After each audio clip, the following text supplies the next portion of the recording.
hein, et je procéderai de la même façon qu'auparavant, c'est-à-dire que j'informerai par mail que l'enregistrement est disponible et j'indiquerai les adresses. Je le mettrai également sur la chaîne YouTube du séminaire.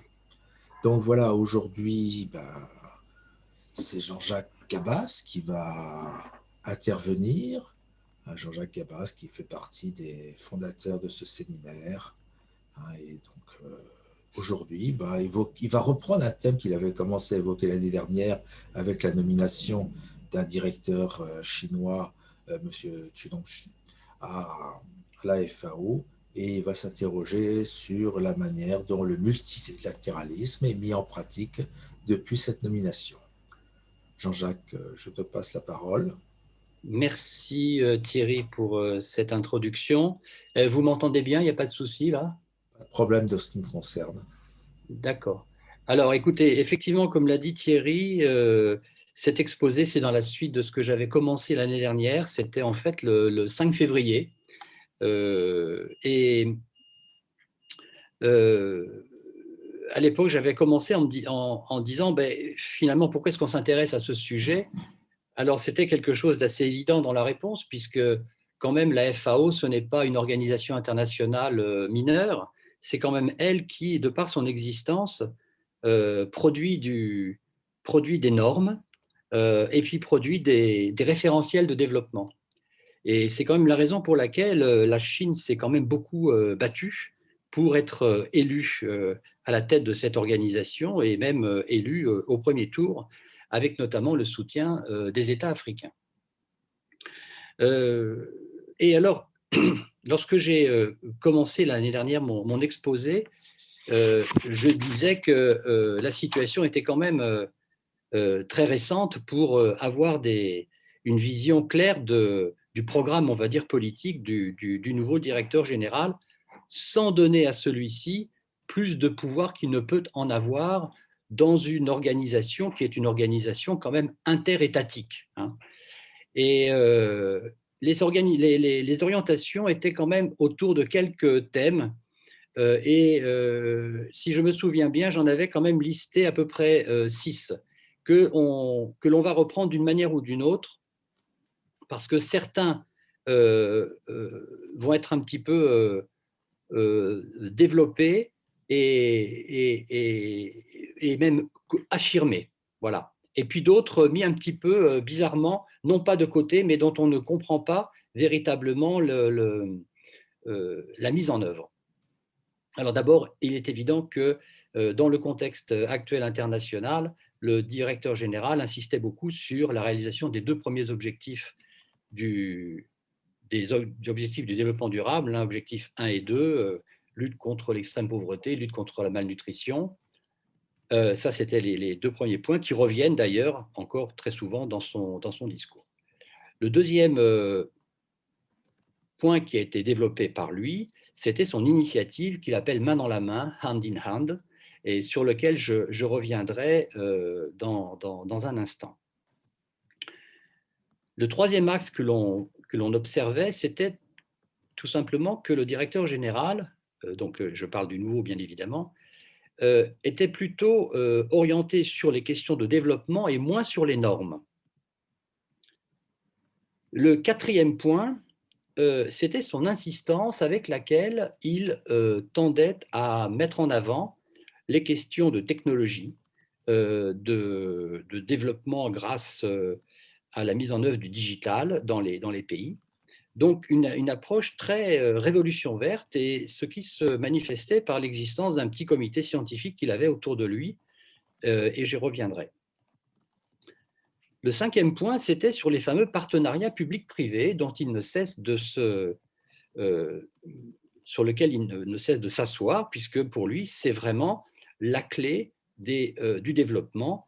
Alors, il est évident que ça s'explique de plusieurs manières, mais j'y reviendrai aussi dans la mesure où, pour lui, la FAO n'est pas une institution qui a beaucoup de ressources financières, c'est une institution qui a de l'assistance technique, qui a du savoir, mais qui n'a pas de moyens de mettre en œuvre des programmes, des projets de politique à l'image, par exemple, du comité d'aide au développement de l'OCDE ou à l'image l'OCDE même en général. On ne met pas en œuvre des politiques, on est là pour construire des référentiels. D'où l'importance des partenariats publics-privés. Et puis le dernier point qu'il mettait en avant dès sa nomination, c'était la coopération sud-sud et dans une moindre mesure la coopération triangulaire, puisque au niveau de la coopération sud-sud, évidemment, il a nommé un directeur chinois sur ce sujet. Alors, il est évident que je faisais cet exposé le 5 février, donc juste avant le Covid. Depuis cette période-là, donc depuis en fait un an, la FAO est une institution vide, physiquement vide, c'est-à-dire que chacun travaille chez soi. Et j'ai procédé évidemment à des interviews, des entretiens avec des collègues, des connaissances qui sont à la FAO. Bonjour. Qui sont à la FAO, et c'est effectivement très difficile d'avoir une idée réelle du changement, parce que chacun travaille finalement dans son couloir, chacun travaille sur sa fonction, mais il n'y a plus aucune transversalité entre les directions, entre les divisions. Or, il y avait tout un travail de coordination informelle, d'échange d'informations entre les gens qui n'existe plus du tout depuis un an. C'est-à-dire que c'est assez impressionnant comme situation. Tous les entretiens que j'ai eus insistent déjà là-dessus. Hein. Lorsque on me parlait de changements dans l'organigramme de la FAO, des changements dans le mode de gouvernance de la FAO impulsé par le nouveau directeur général, les gens à l'heure actuelle restent face à une espèce de boîte noire. Ils pensent qu'il y a des nominations importantes. Ils pensent qu'il y a hors organigramme des nominations aussi. Mais personne n'a véritablement d'informations. Non pas que ce soit une volonté du directeur général, mais c'est une réalité de dysfonctionnement pour comprendre véritablement quelle est la gouvernance réelle dans cette institution internationale. Alors, compte tenu de cela, moi, je me suis dit quel type d'information je peux cerner par rapport à cet enjeu multilatéral. Alors, voilà. Alors, je me suis dit, qu'est-ce qui se passe à l'heure actuelle? Et j'ai élargi, je suis parti de la FAO, et puis j'ai élargi un petit peu ma réflexion en me disant,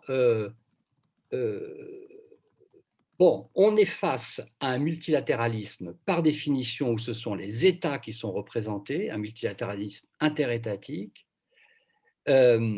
Et qu'est-ce qui se passe sur notre sujet qui est la question du développement agricole? Et en regardant un petit peu la situation entre guillemets mondiale, je suis parti du multilatéralisme à la FAO, mais aussi au même moment revenir sur le bilatéralisme Chine-Afrique, voir ce qui se passe au niveau des Nations Unies sur le sommet qu'il va y avoir au cours de l'année 2021, le sommet des Nations Unies sur les systèmes alimentaires, et puis voir en Afrique qu'est-ce qui se passe au niveau de leur choix politique, de leur dessein politique que l'on peut lire et comprendre par rapport à leur plan émergence. Et donc, je me suis dit qu'il y avait 4 blocs qui sont interdépendants. Alors aujourd'hui, au moment où je fais cet exposé, et c'est ces 4 blocs-là qui m'ont intéressé. C'est-à-dire, d'un côté, vous avez la FAO, mais la FAO n'est pas sans être en relation avec, évidemment, la Chine. Et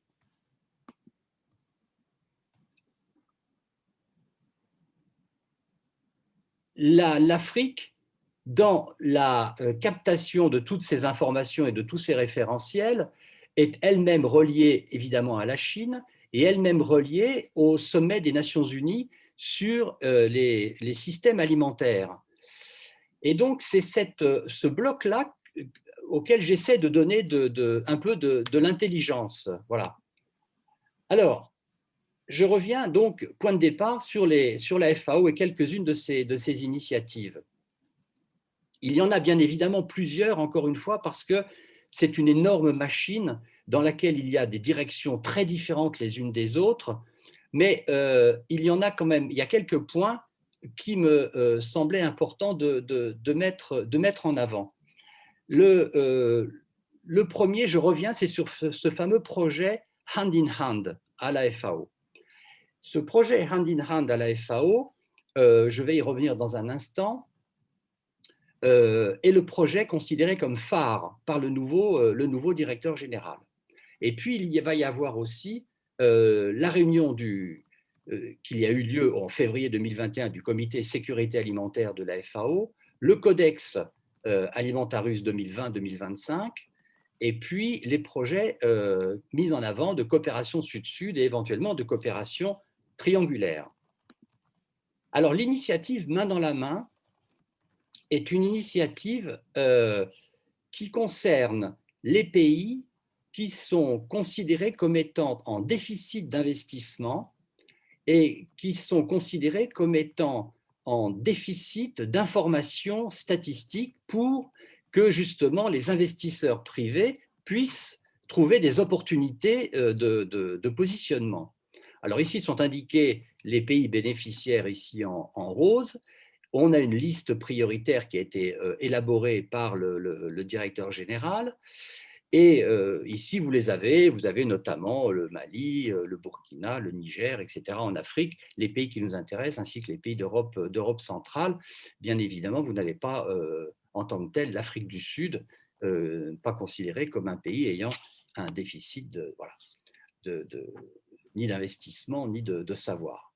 Et donc, l'objectif qui est indiqué dans l'initiative Main dans la main, Hand in Hand, qui est vraiment, on va dire, un projet phare du directeur général, c'est de créer des débouchés dans des secteurs de l'alimentation, de l'agriculture, et inciter donc les investisseurs à s'implanter dans les pays des prioritaires et éligibles à cette initiative par la FAO. C'est-à-dire qu'en fait, la FAO veut jouer ce rôle d'intermédiaire entre les États et le secteur privé. Ce qui est intéressant, c'est que vous avez une analyse très très précise sur le type de données qu'il faut mobiliser au sein de la FAO dans cette initiative-là pour élaborer des diagnostics et favoriser des investissements. Là, j'ai mis de façon un petit peu rapide les niveaux, mais vous voyez que, par exemple, le niveau 5, c'est recenser les lacunes particulières en matière d'investissement, ainsi que les projets qui peuvent être mis en œuvre pour combler ces lacunes et éliminer les inefficacités. Le niveau 3, et c'est un des points qui est aussi intéressant, c'est l'importance donnée au système d'information géographique et insister sur la constitution de bases de données pour justement accélérer les progrès vers la réalisation des objectifs 1 et 2. Alors, ça veut dire que la mobilisation de toutes ces données-là, c'est une vision du monde agricole qui est une vision que l'on construit une sorte de typologie dans laquelle vous allez avoir ce que la FAO appelle des frontières, c'est-à-dire vous allez avoir dans le monde agricole, dans ces pays-là, lorsque vous avez des agriculteurs qui ont un revenu, par exemple, inférieur à 1,90 $ exprimé en PPA, on ne pourra pas sortir les gens de la pauvreté aujourd'hui par l'agriculture, et l'agriculture n'est pas la solution. Il faudra employer d'autres moyens, tels que des transferts monétaires, voire même des changements complets d'activité. Cela veut dire aussi que entre 2 $ et 7 $, on peut commencer à faire quelque chose. Et au-delà de 7 $, là, on peut développer de façon tout à fait efficace l'agriculture et donc réduire les inefficacités. Alors, ce qui est intéressant, c'est de se poser la question de savoir comment est-ce que cette vision de l'agriculture est considérée comme légitime, dans la mesure où, si vous regardez l'Afrique et les pays qui sont retenus, l'agriculture familiale, elle est évidemment majoritaire, elle, elle a souvent moins de 2 hectares par famille, et il n'y a pas dans cette analyse qui est donnée dans le cadre de cette initiative Hand in Hand, il n'y a pas de mesures qui sont proposées pour vers quel type d'activité pour sortir des trappes à pauvreté.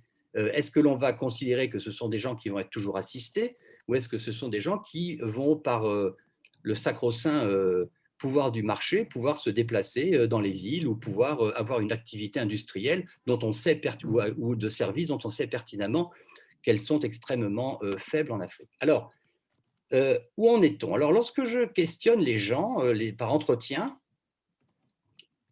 c'est très curieux de savoir où est-ce que l'on en est de cette initiative. Peu de résultats, peu d'informations très précises sur l'avancement de cette initiative. Alors, est-ce que c'est dû au Covid? Est-ce que c'est dû au fait que la crise sanitaire a bloqué toutes les initiatives de construction des données, de construction des diagnostics, de mobilisation des investisseurs potentiels? Toujours est-il que on ne sait pas aujourd'hui, lorsque l'on lorsqu'on clique sur les pays, lorsque l'on regarde les systèmes d'information géographique, il n'y a rien de précis, rien dans l'avancement. Alors, par contre, le directeur général insiste beaucoup, encore une fois, sur l'importance des données, sur la digitalisation, c'est vraiment le maître mot qui revient, et c'est la voie qui est la bonne pour aller vers la révolution technologique. Et il insiste d'ailleurs, et c'est ça qui est assez intéressant aussi, mais j'y reviendrai, avec la nécessaire coordination avec l'Union internationale des télécommunications. Alors, cette initiative insiste beaucoup, comme je vous le disais tout à l'heure, sur le rôle d'intermédiaire que doit jouer la FAO entre les États et le secteur privé, et de construire tous les fameux partenariats publics-privés. Donc là-dessus, il n'y a rien de nouveau par rapport à l'année dernière, c'est une affirmation de cette tendance-là. Aussi, on insiste beaucoup sur des liens qui doivent y avoir très étroits avec l'industrie des pesticides, le suivi par drone, enfin toutes ces nouvelles technologies, toute cette révolution verte qui est normalement censée sortir les États, notamment africains, puisque là on est sur notre sujet de l'Afrique, les États africains de leur état de pauvreté. Alors, il est évident que ces tendances-là ont été affirmées, puisqu'il y a eu, en octobre 2020, vous le savez, une lettre conjointe FAO et le CropLife International, principale association qui représentait les intérêts des fabricants de pesticides, alors Bayer Crop Science, etc., dont Syngenta. Syngenta étant évidemment sous la coupe de ChemChina. Et il y a eu, par rapport à cette lettre conjointe entre FAO et CropLife International, des réactions extrêmement fortes de plusieurs scientifiques et plusieurs organisations de la société civile, remettant en question ou étant plutôt inquiets sur les tendances très, encore une fois, révolution verte à la, je dirais, sauce nouvelle technologie 2020-2021 sur digitalisation, maîtrise de la 5G, etc., etc. Alors, ce qui est curieux, c'est qu'encore une fois, la FAO, ça serait, je pense, vraiment ridicule de dire que c'est parce que vous avez un nouveau directeur général chinois que ça y est, il a les pleins pouvoirs, etc., etc. Il est clair qu'on est quand même dans une situation où vous avez un schéma de développement agricole qui est conçu, qui cherche à s'imposer par l'intermédiaire du directeur général. Et puis, vous avez à côté de ça, quand même aussi, de par le fait que les assistances techniques, les experts sont financés par chacun des États, hein, la France, les États-Unis, etc., etc. Et vous avez et chacun de ces experts sont porteurs de projets, sont porteurs d'initiatives. Et je pense par exemple à le projet qui est basé à la FAO, l'Observatoire des agricultures du monde, hein, OAM. C'est un projet qui finalement coexiste avec cette initiative main dans la main, mais sans aucune relation. Sans aucune relation, alors qu'ils ont pour but de construire des données sur les systèmes agricoles, sur la petite agriculture dans toute sa multifonctionnalité qu'elle peut avoir, mais aucune de ces données ne sont recherchées pour être dans ce projet hand in hand. Donc vous avez d'un côté ce projet-là qui est un sous-ensemble, je dirais pour l'instant, disjoint par rapport à ce mainstream du directeur général. Et puis vous avez une deuxième réflexion qui est développée à la division des Agro-Food Economics Division, à la FAO, où là, l'approche est une approche système d'information géographique beaucoup plus fine, cherchant finalement à construire les réalités de développement agricole interdépendantes avec les villes moyennes urbaines. Donc, et là, encore une fois, c'est quelque chose qui n'entre pas dans la conception même de ce travail de géographie économique, qui n'entre pas dans le projet hand in hand. Mais ça existe. C'est une autre approche en parallèle. C'est une autre approche, je dirais, qui bizarrement construit du savoir au sein de la FAO. La preuve, c'est que ça circule, les papiers sont des papiers qui sont des papiers scientifiques, mais on a l'impression que chacun va sur sa propre logique. Voilà. Alors, ça, c'est la partie, je dirais, FAO, qui, à mon avis, me semble importante, notamment ce projet, main dans la main. En Chine, je crois qu'il y a des choses assez intéressantes qui se mettent en place par rapport à l'Afrique. Il y en a certainement plus, hein, mais j'en ai retenu quelques-uns. D'abord sur le bilatéralisme Chine-Afrique, et revenir, peut-être l'avez-vous déjà étudié, donc je serai rapide là-dessus, sur le livre blanc qui vient de sortir le 17 janvier 2021, le livre blanc sur la coopération internationale. Puis le sommet du FOCAC 2021 au Sénégal, où on met l'agriculture en haut de l'agenda. Et puis, un travail qui a été fait par on va dire, je pense, un centre de recherche think tank sur les échanges agricoles commerciaux dont je vous présenterai, mais encore une fois, peut-être l'avez-vous déjà eu en connaissance. Et puis, deux autres points qui m'ont semblé dans ce patchwork et ce puzzle aller dans le même sens. Je vous disais tout à l'heure que lorsque le directeur général a pris la tête de la FAO, il semblait plutôt parler développement que normes. Et là, j'ai eu connaissance, mais peut-être l'avez-vous vous aussi de votre côté en parfaite connaissance, le China Standards 2035, qui est évidemment centré par définition sur les normes.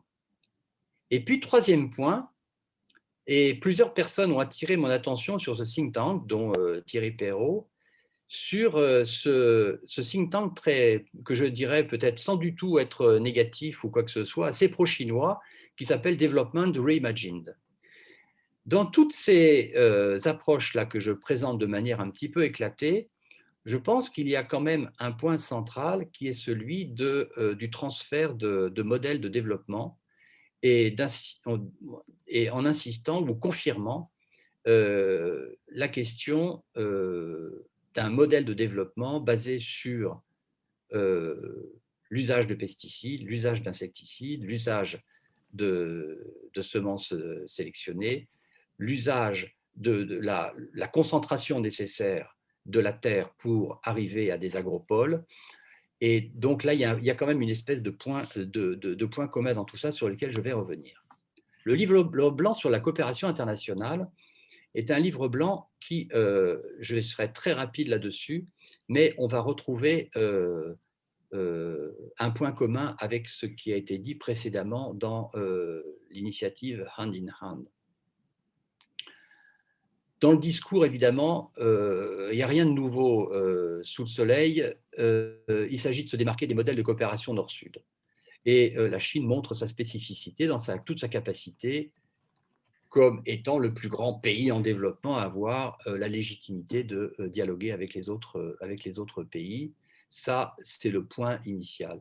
Ce qui, moi, a attiré mon attention, bien évidemment, c'est sur la partie sécurité alimentaire et sur la partie développement agricole. Alors, il y a de l'ancien et il y a du nouveau. L'ancien, c'est que les fameux centres de démonstration agricole qui étaient le fer de lance de la politique chinoise de coopération dans le secteur agricole en Afrique restent. En fait, dans la réalité, ils existent toujours. Et je reviendrai d'ailleurs sur l'exemple qui est en train de faire une grande publicité à la Chine, c'est dans le cas du Burkina sur la culture du mil. Mais dans un second temps, il est dit que ces centres de démonstration agricole devraient évoluer et devraient évoluer évidemment vers de l'agrobusiness. Et il est donc question de parcs agro-industriels. Il est question finalement d'aller vers ce qu'on appelle les remontées de chaînes de valeur, ce qui était moins mis en avant dans les autres livres blancs. Les quelques entretiens que j'ai eus à ce sujet, notamment par des fonctionnaires en charge de la mise en œuvre de la politique française de coopération, notamment en Asie et en Afrique, ont beaucoup insisté sur le fait qu'effectivement, la Chine est présente dans le développement de ces parcs agro-industriels, donnant l'exemple de l'Éthiopie, mais insistant sur le fait que là, la Chine, sur le modèle de développement lui-même, n'est pas intervenue, mais par contre, la Chine est intervenue dans le financement des infrastructures. Et donc, tous ces parcs agro-industriels dont il parle seraient effectivement une voie pour sortir, encore une fois, c'est toujours ça qui revient dans le discours chinois, pour sortir l'Afrique de sa pauvreté, pour participer à ce qu'ils appellent la transformation des économies agricoles en finançant des infrastructures. Et dans ce livre blanc, l'autre point, qui est un point un petit peu plus général, qui est de dire il faut sortir de l'aide, il faut aller vers la coopération et utiliser d'autres outils de la coopération qui ne soient pas seulement de l'aide. Et là, on retrouve tous les outils de partenariat public-privé, de considérer que l'aide doit avoir un effet levier sur le secteur privé, doit avoir un effet levier et pas rester seulement à de l'aide telle que ça a été traditionnellement utilisé. Donc là, il y a un point qui est assez intéressant, et je vous fais référence à quelque chose. Vous ne pourriez évidemment pas imaginer que le Tinga News dise autre chose, mais ce qui est quand même intéressant, c'est de montrer là très récemment dans cet article, où l'article c'est véritablement sécurité alimentaire au Burkina, les Chinois apportent une contribution inestimable.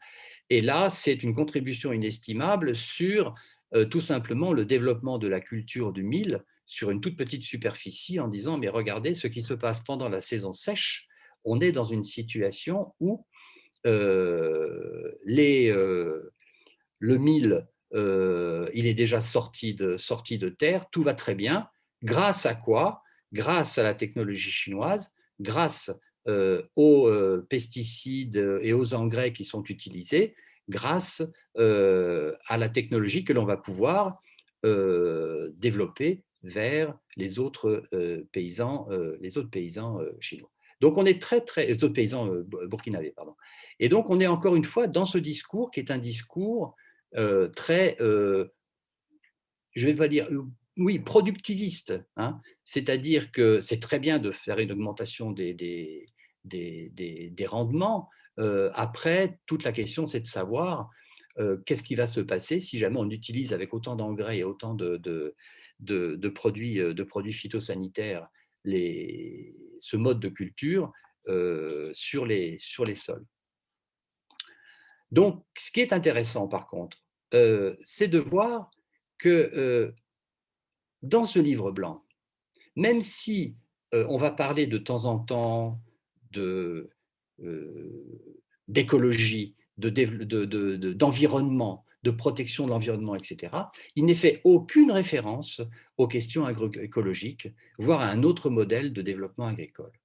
Les questions d'agroécologie sont des questions qui sont bannies, sont des questions qui sont inexistantes, et donc, si je reviens à ça, c'est que est-ce qu'il n'y a pas, en construisant cette deuxième pièce du puzzle, une convergence des modèles de développement au niveau international, où finalement la solution, c'est un modèle très productiviste, augmenter ce qu'il y a dans l'assiette, point final. Je vous ai mis ici les deux références qui m'ont paru intéressantes, le China's International Development Cooperation in a New Area. Donc, ça, c'est le livre blanc de janvier 2021, mais vous aviez certainement dû en avoir connaissance. Et puis, un article que j'ai trouvé fort intéressant, qui a été rédigé par Alizé Pornet, qui travaille à l'Agence française de développement, et qui mène une analyse fort intéressante sur China's Aid Development as Incremental Policies dans The National Bureau of Asian Research d'août 2020, et qui complète en fait tout ce que j'ai dit là de façon très rapide. Alors, je me pose toujours la question de savoir, je suis toujours dans mon sujet, est-ce qu'il n'y a pas une autre entrée possible pour comprendre la stratégie, sans que j'aborde ça en termes du tout de complotisme ou quoi que ce soit au niveau international. Quid du commerce agricole Chine-Afrique? Alors, j'ai trouvé une source de statistiques que je trouve fort intéressante, qui s'appelle resourcetrade.earth. Là aussi, peut-être le connaissez-vous, mais pourquoi est-ce que je suis allé sur ce site-là? Et pour vous montrer quelques points. C'est en dehors de l'aspect extrêmement pédagogique et très intéressant, je me suis posé la question de savoir est-ce que ça peut être un moyen de comprendre les changements que l'on peut observer en Afrique dans les positions de la Chine sur certains secteurs considérés comme étant importants. Alors, dans un premier temps, on peut, alors c'est une base de données qui concerne toutes les commodities. C'est une base de données qui est depuis 2000 jusqu'à 2019 et qui vous mène très rapidement sur des analyses ponctuelles sur ce que vous recherchez par rapport au suivi des échanges. Alors, je voulais dans un premier temps montrer les tendances qu'il peut y avoir dans les échanges agricoles entre Afrique subsaharienne vers Union européenne. On est à peu près à 15 milliards en 2019 et la courbe, vous l'avez sous les yeux avec les principaux pays partenaires. Alors après, si vous cliquez, vous avez le type de produit, etc. Et puis, échange Afrique subsaharienne vers Chine, vous voyez, c'est quand même que 3 milliards par rapport aux 15 milliards de l'Europe. On est dans une situation où ce n'est plus sur les mêmes registres. Mais par contre, ce que j'ai trouvé intéressant, c'est d'aller beaucoup plus dans le détail, et cette base de données nous le permet, c'est de regarder par exemple un pays par rapport à la Chine. Et alors, j'avais beaucoup d'informations qui étaient assez disparates sur le cas le cas du Sénégal. Et dans le cas du Sénégal, vous vous rendez compte que sur les 274 millions de dollars qui sont exportés vers la Chine, c'est l'arachide qui est 234 millions. Et si je regarde les échanges agricoles Sénégal-Union européenne, le Sénégal était traditionnellement orienté essentiellement sur l'Union européenne, dont la France, n'est-ce pas? Vous voyez que le oilseeds, c'est rien par rapport aux exportations vers la Chine. Et à ce moment-là, par ces statistiques, on a une première information sur l'importance des changements qui sont beaucoup plus fins et qui méritent d'être analysés par pays, notamment l'arachide au Sénégal. Et on peut tirer le fil sur le manioc au Cameroun, sur le manioc au Bénin, sur les importations d'engrais dans plusieurs pays. Et là, notamment pour le cas de certains de ces pays africains, on se rend compte que des entreprises chinoises achètent directement aux producteurs locaux, mais on a de très peu d'informations sur la nature des relations contractuelles. C'est une agriculture contractuelle dont on ne connaît pas le contenu de ces relations. Et donc, il faudrait évidemment documenter beaucoup plus finement ce qui se passe au niveau du terrain. Mais là encore, les présences sont des présences qui sont basées sur des achats de produits qui ne sont pas basés sur des acquisitions de terres ou sur des acquisitions de parcelles, mais ça serait vraiment intéressant de comprendre cela. Et il y a ce qu'on appelle l'interréseau en France, l'interréseau développement rural, qui, par définition d'un réseau, relie la plupart des très grandes organisations paysannes en Afrique de l'Ouest. Eh bien, ces organisations paysannes voient ce qui se passe. Par exemple, que l'arachide est acheté directement aux producteurs. On ne connaît pas bien les prix, on ne connaît pas bien les conditions, mais c'est en train de quand même changer fondamentalement la nature de l'activité économique. Alors là, c'était sur la partie ce qui se passe jusqu'en 2019. Et en préparant cet exposé, je me suis rendu compte qu'évidemment, tout le monde se pose la question de savoir ce qui va se passer après, après cette crise alimentaire, cette crise sanitaire, excusez-moi. Et là, il y a des travaux que je veux vous mettre à votre connaissance si vous ne l'avez pas déjà. C'est les travaux qui ont été développés par le PNUD en 2021, c'est tout récent, qui fait c'est l'Analyzing Long-Term Socio-Economic Impacts of COVID-19 across diverse African Context. Ils ont pris 10 pays africains. Alors, ce qui est intéressant, c'est une de leurs conclusions. Je ne vais pas rentrer dans le détail parce que ça déborde notre sujet, donc ce n'est pas le nôtre. Par contre, c'est ça. C'est les changements qu'ils vont observer selon le UNDP à long terme. Et selon eux, compte tenu de la structure du commerce actuel et compte tenu des tendances qu'ils analysent en termes de croissance économique, en termes d'adaptation offre-demande, enfin, avec tous les sujets, tous les facteurs que vous connaissez, qu'est-ce qui va se passer, qui va profiter de cette croissance des échanges globaux? C'est la Chine. C'est la Chine qui va en profiter. Alors, ils ont fait des horizons. Alors là, je vous laisse, comme moi, être très dubitatif sur les calculs au pourcentage près, mais ce qui est à l'horizon 2020, 2030, 2040, 2050, mais ce qui est intéressant, ce sont les tendances. Alors, par contre, tout ce qui concerne les produits agricoles, nous n'avons pas d'informations très précises et je pense que ça mériterait d'être mieux instruit. Alors, je voudrais revenir maintenant sur un autre point qui on va dire, était absent dans mon exposé d'il y a un an sur les normes. Et là,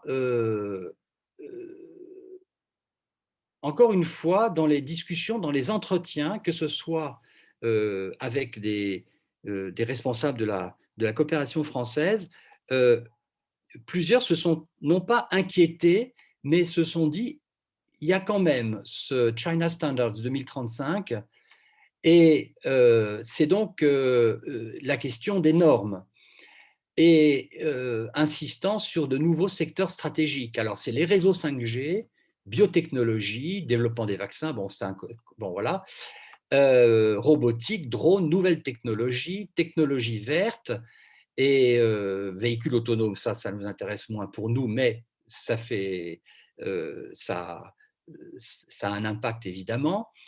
Et la question que après entretien, en discussion avec les uns les autres, c'est dans ce contexte de mise en place de ce document sur les China Standards 2035, quels effets peut-on imaginer et envisager sur les modèles de développement agricole?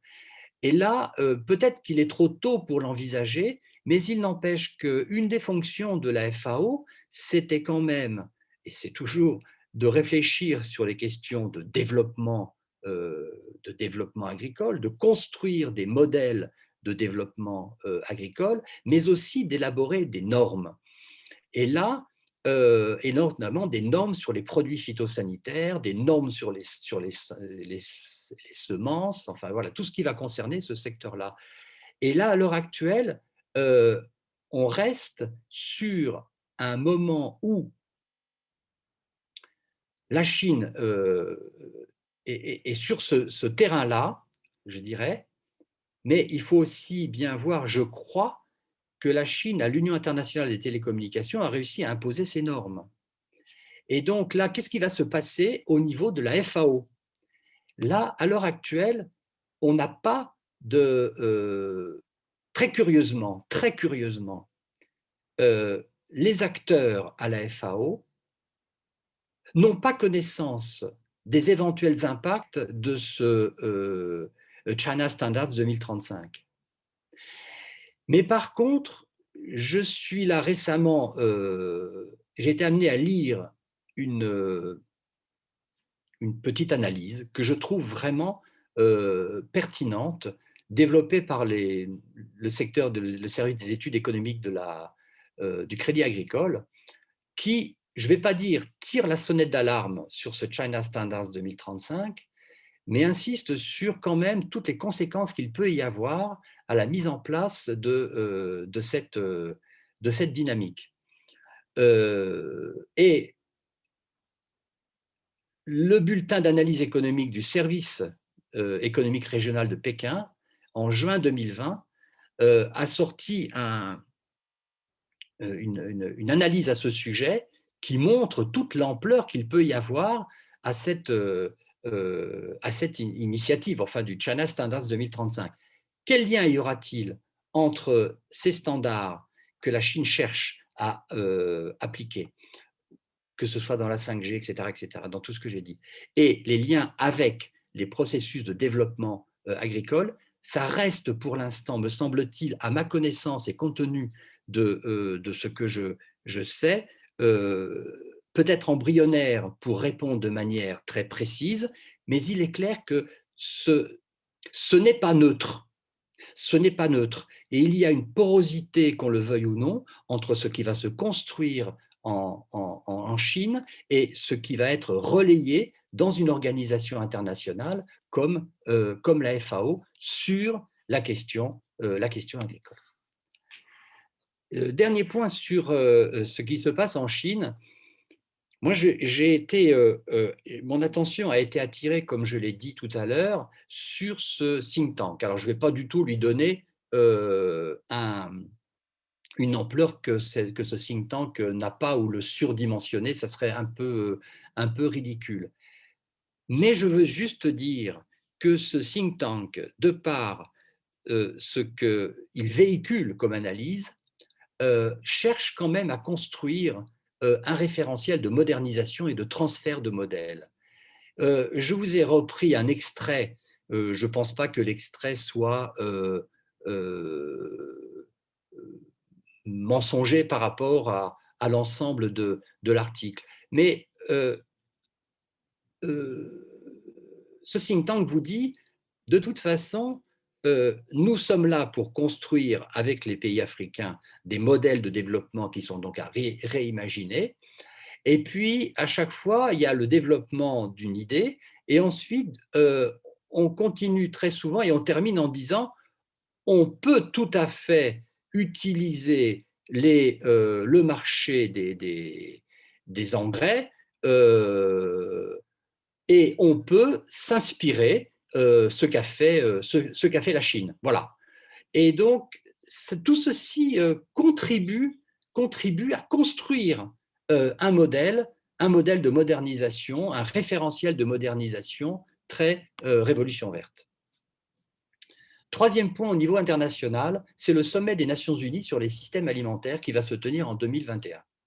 Ce sommet des Nations Unies est extrêmement important, dans lequel il est directement, ce sommet, dans son organisation, est rattaché au secrétaire général des Nations Unies, et vous avez quand même en amont une très forte influence de la FAO, par définition.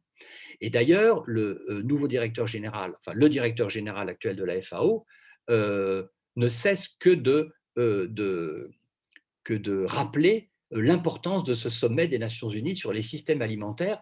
Pourquoi? Parce que tout simplement, c'est un sommet qui va, encore une fois, je m'excuse de me répéter, mais c'est vraiment le point central de ce que je veux démontrer ici, qui va en fait construire un référentiel de développement agricole. Et alors, ce qui est très intéressant, c'est que vous avez eu là, ils ont nommé une responsable pour l'organisation de ce sommet, qui était l'ancienne directrice générale de AGRA, c'est l'Alliance pour la Révolution verte en Afrique, soutenue derrière par la Fondation Gates, soutenue par évidemment le centre de recherche aux États-Unis, l'International Food Policy Research Institute. Et donc, vous avez des lobbies scientifiques qui sont dans une certaine vision du développement agricole. Face à ça, il y a eu une volée de contestation hors de l'institution, évidemment, FAO, et hors de l'institution Nations Unies, puisque la plupart des scientifiques, beaucoup de scientifiques et d'universitaires se sont mobilisés contre et qui ont contesté le modèle véhiculé. Alors, évidemment, dans n'importe quel sommet, que ce soit de développement, enfin, au niveau international, il y a toujours une contestation. Ça, c'est évident. Mais là, ce qui est très intéressant, c'est de voir que la contestation, elle est immense. Elle vient de plusieurs centaines d'organisations. Et là, notamment, vous avez toute la contestation de l'US Right to Know de mars 2021, où considérant que la transformation de l'agriculture dans de l'agribusiness devient finalement la voie qui est considérée comme étant la solution pour sortir de la pauvreté, pour développer l'Afrique. Et en insistant beaucoup sur le digital, les biotechnologies, voilà. Et donc, une très, très forte contestation là-dessus, rappelant quand même dans l'US Right to Know qu'en Afrique de l'Ouest, par exemple, certes, les fermiers peuvent bénéficier significativement de l'adoption du coton BT, c'est-à-dire un coton transgénique qui a été apporté par Syngenta, et derrière Syngenta, c'est ChemChina. Et là, j'ai trouvé que la contestation, entre guillemets, de la société civile qui par définition remet en question le système des Nations Unies et le système du multilatéralisme comme ne devant pas rester un système interétatique. La contestation à l'heure actuelle est une contestation que je trouve finalement, certes, c'est par définition, ils font leur travail, c'est du lobbying, mais ils font aussi un travail que je dirais scientifique. Et notamment les textes qui ont été développés là au mois de janvier, février, mars, sont vraiment très, très intéressants, et notamment sur l'analyse qui a été faite par la Via Campesina, qui regroupe énormément d'ONG et d'organisations paysannes, remettant en question les orientations actuelles qui vont être adoptées au sommet mondial.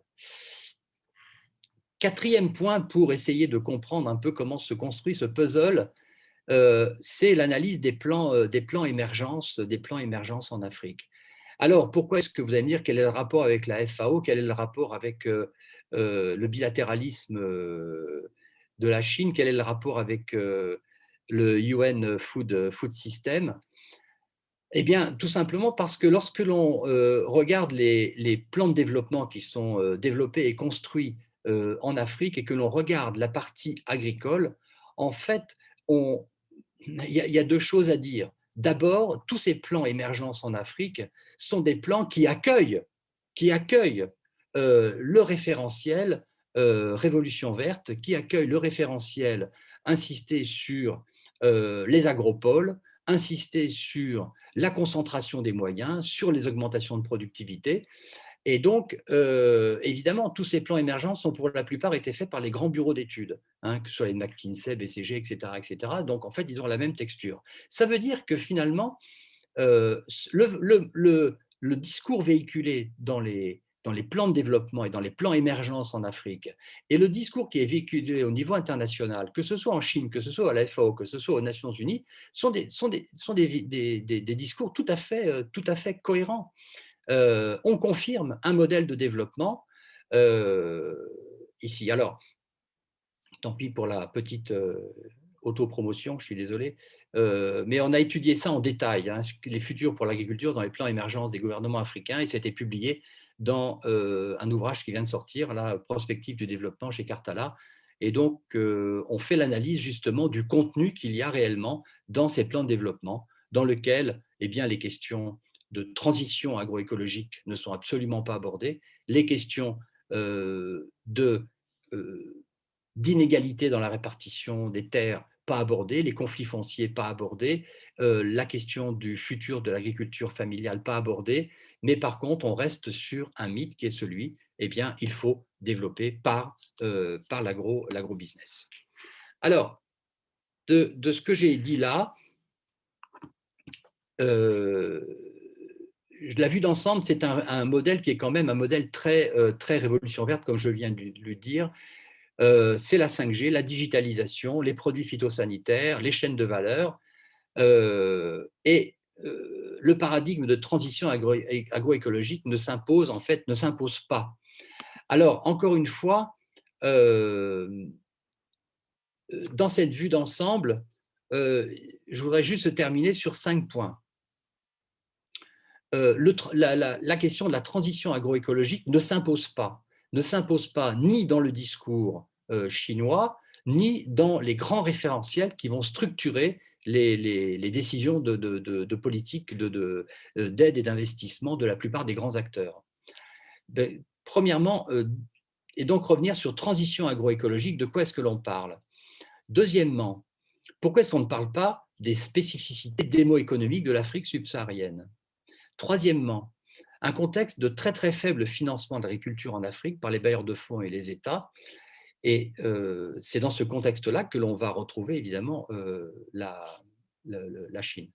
Quatrièmement, le point modernisation et difficile suivi de la financiarisation, je reviendrai là-dessus. Et puis ensuite, une réflexion beaucoup plus générale, si je terminerai là-dessus, sur les orientations actuelles du multilatéralisme.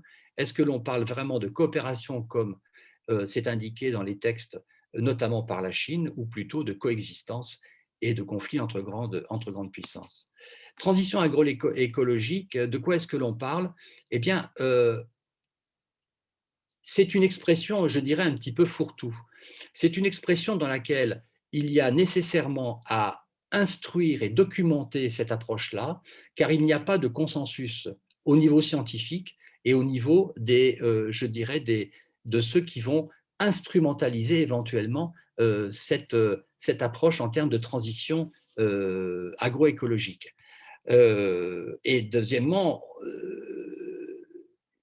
parler d'une transition agroécologique à partir d'une agriculture qui est une agriculture de subsistance, ce n'est pas du tout la même chose que de partir d'une agriculture qui est déjà conventionnelle et déjà bien intégrée au marché. Donc vous avez en fait une multitude de définitions qui montrent quand même que dire que vous avez un modèle conventionnel d'un côté et que vous avez un modèle qui serait donc très utilisation d'intrants chimiques, etc., et d'un autre côté, un modèle transition agroécologique qui serait vertueux, etc., ce n'est pas aussi simple que ça du tout, c'est même bien plus compliqué que ça. Mais cette distinction-là n'est pas suffisamment instruite et mise à disposition des décideurs pour arriver à quelque chose où le curseur irait entre les deux.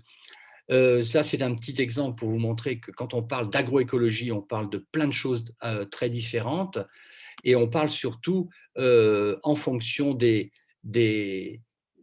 points de vue. Soit on est des scientifiques, soit on fait partie de mouvements et soit on veut mettre ça dans une pratique. Et aussi, au niveau du High Level Panel of Experts de 2019, l'agroécologie, donc avant que le nouveau directeur général soit élu, la réflexion sur l'agroécologie était une réflexion qui se construisait, qui s'institutionnalisait au sein de la FAO, montrant justement que ce n'est pas une solution, c'est une trajectoire sur laquelle il faut quand même beaucoup, beaucoup travailler parce que rien n'est acquis. Mais il y avait déjà cette référence-là que je vous mets qui me semblait intéressante, soit raisonner au niveau 1 sur le changement dans l'utilisation des intrants, mais soit aller beaucoup plus haut, le niveau 5, mettre en place un nouveau système alimentaire mondial fondé sur la participation, les spécificités locales, l'équité, la justice. Et là, on est dans un autre niveau de l'agroécologie. Et tout ceci aurait mérité et mériterait d'être mis en tension, en discussion, en débat pour éviter de trouver la solution unique. Alors là, c'est une autre qui est bon, voilà. Donc, peu de débats, c'est ça que je veux dire. Et la Chine, dans ce contexte-là, n'apporte pas d'éléments à un éventuel débat. Et ce débat, il est porté par la société civile, il est porté par des scientifiques, des universitaires, mais la Chine ne souhaite pas, ou je ne sais pas si elle ne souhaite pas, peut-être qu'elle, mais elle n'est pas sur ce registre-là de la transition agroécologique. Deuxième élément qui me semble important, et ça je l'avais déjà dit il y a un an, tant pis si je me répète, mais la spécificité historique de l'Afrique au sud du Sahara, elle doit être quand même toujours rappelée. Et il y a eu des travaux sur des approches démo-économiques du développement en insistant que la trajectoire, vous allez dire que c'est une évidence tout ceci en termes de modèle de développement, mais que la trajectoire de développement telle qu'empruntée par la France, par les grands pays industrialisés, etc., ne peut pas s'appliquer aujourd'hui à l'Afrique parce que la situation démographique est tout à fait spécifique. Ça, c'est l'exemple que je vous donne là, ici, que vous avez sur cette prospective World Population Prospect qui avait été faite en 2014 et qui n'est pas du tout remise en question aujourd'hui.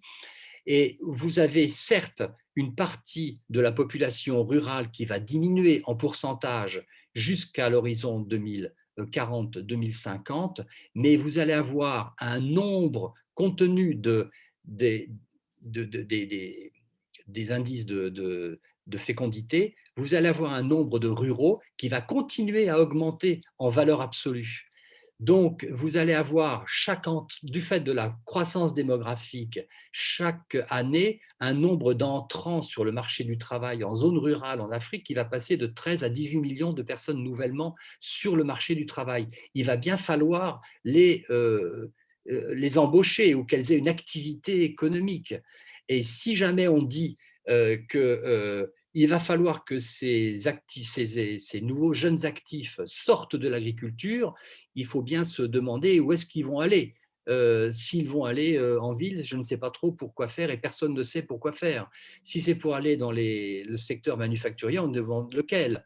Dans les services aussi. Donc, il y a une réflexion qui consiste à se dire sortir l'agriculture de cette approche agricolo-agricole, c'est-à-dire uniquement parler du plat, de la production agricole, et revoir l'agriculture dans ses multifonctionnalités, dans ses capacités à répondre aux enjeux démo-économiques. Là, j'ai cité quand même tous les travaux d'un économiste du CIRAD, Bruno Loche, et ces travaux ont été repris par notamment le NEPAD, qui est dans ses travaux, c'est sur une nouvelle ruralité émergente qui fait une approche justement en termes de géographie économique et démo-économique, et montrant que la solution, ce n'est pas une solution qui consiste à augmenter la productivité dans un pays ou augmenter les rendements, augmenter les rendements au Burkina sur le mil, ok, très bien, mais c'est quand même pas ça qui va régler le problème du développement agricole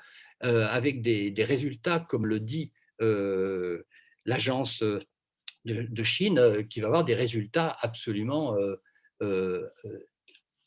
immenses et sur le développement du Burkina.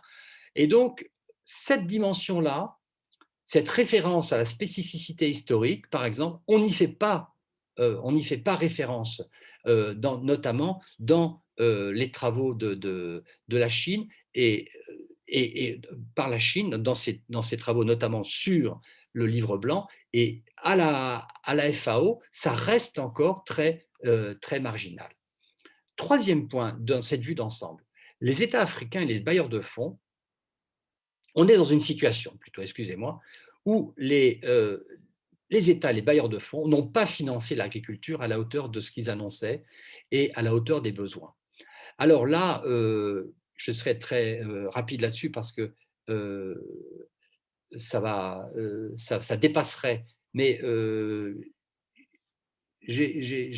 encore une fois, c'est un peu d'autopromotion, mais c'est pas grave. J'ai rédigé le chapitre d'un ouvrage dans la fabrique des politiques publiques en Afrique, qui est publié là, qui est sorti au mois de janvier, qui s'appelle Une brève histoire des paradigmes et des politiques publiques agricoles en Afrique de l'Ouest. Et en fait, dans ce chapitre-là, je développe, parmi d'autres choses, un des points, c'est l'état du financement de l'agriculture. Et l'état du financement de l'agriculture en Afrique est, je dirais, plutôt catastrophique. C'est-à-dire que vous avez une diminution dans la part des budgets qui sont alloués à l'agriculture par les États, et vous avez une diminution de la part des budgets qui sont alloués par les bailleurs de fonds à l'agriculture. Et donc, dans ce contexte-là, à la limite, chacun peut y aller de sa sauce.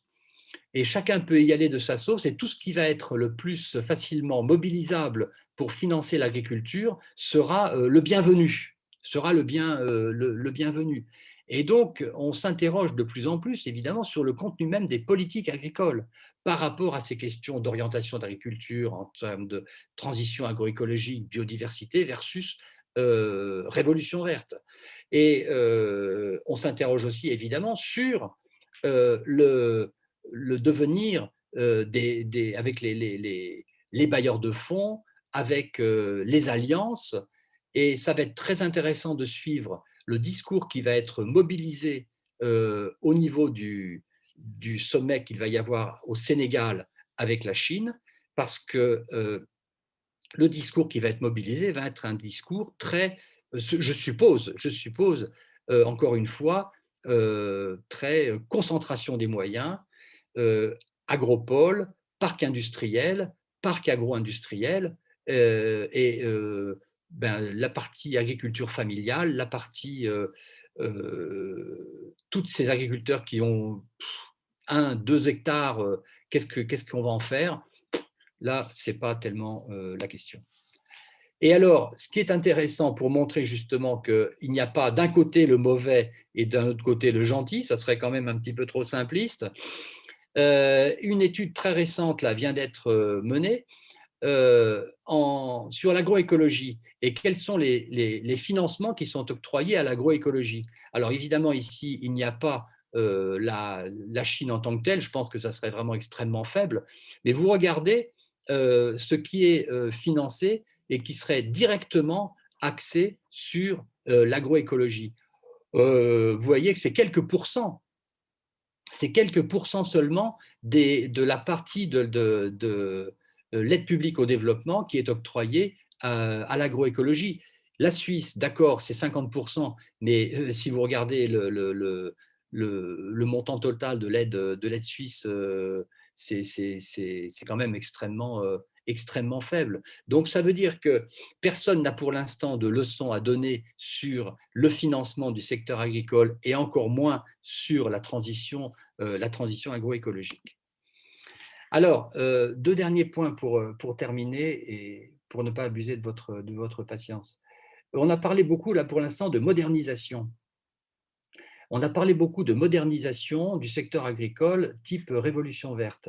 Mais il y a aussi un autre mouvement qui est en place et qui nécessiterait lui aussi d'être instruit, c'est les mouvements de financiarisation. Et dans ce contexte-là, il y a des travaux que je porte à votre connaissance si vous ne l'avez pas déjà fait. C'est les travaux qui sont menés au sein de l'International Land Coalition, et donc les travaux d'un économiste Ward Hansu, et c'est au sein de cette ILC qu'il y a eu l'élaboration d'une base de données dont j'avais beaucoup parlé, qui est la Land Matrix. Mais il y a maintenant un deuxième point de réflexion qui est sur les inégalités foncières, les inégalités mondiales dans la propriété foncière. Et ils ont un site sur lequel vraiment je vous incite à aller, qui s'appelle l'indexglobal.org. Et les premiers résultats ont été publiés au mois de novembre 2020, donc c'est très récent. Ils sont impressionnants, ces résultats, tant ces inégalités sont immenses, tant les tensions sur la Terre sont absolument impressionnantes. Mais ce qui est intéressant aussi, c'est de voir l'immense difficulté qu'ils ont pu avoir à repérer ces acteurs financiers internationaux qui achètent la Terre et qui détiennent la Terre. Et évidemment, ce sont des multinationales dont ils n'ont absolument aucune, évidemment, connaissance de ce qu'ils achètent. La Terre est devenue une source de spéculation, tout simplement, hein, et notamment depuis la crise de 2007, financière de 2007. Et là, les textes sur lesquels j'attire votre attention, ils sont intéressants. Et ma question, je reviens à la FAO, tous ces travaux-là sont faits dans le cadre d'institutions très proches à Rome, les unes des autres, n'est-ce pas? Et la question, c'est de savoir comment cette question des inégalités foncières, comment cette question des conflits fonciers vont être pris en compte au niveau multilatéral et en particulier à la FAO. Puisque cette dimension-là est pour l'instant quasiment inexistante dans les travaux et dans le discours initié par le nouveau directeur général, alors que c'est un élément essentiel. Enfin, je terminerai là-dessus. Ce petit exercice-là que je vous ai proposé aujourd'hui, qui est bien modeste, m'amène à une réflexion beaucoup plus générale sur les orientations actuelles du multilatéralisme. Et je me suis beaucoup inspiré ou beaucoup écouté Guillaume Devin, là, qui est professeur à Sciences Po et Paris, et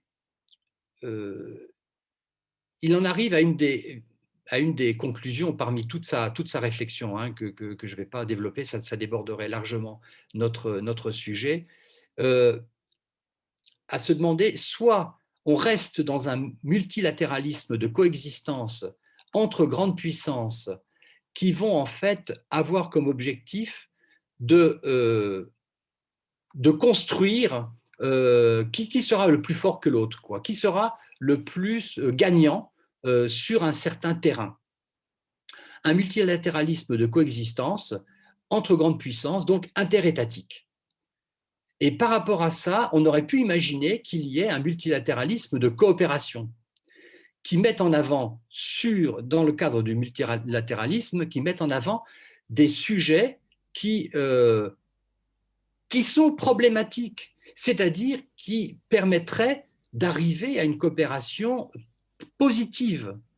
La transition agroécologique, les questions de changement de modèle de coopération agricole pourraient faire partie de cette réflexion sur un multilatéralisme de coopération. On n'en est pas là. Il y a en fait un multilatéralisme, me semble-t-il, mais c'est peut-être que j'avance bien plus, un multilatéralisme de coexistence, c'est-à-dire que les grandes puissances, que ce soit l'Union européenne, que ce soit la Chine, que ce soit les États-Unis, sont sur le même référentiel.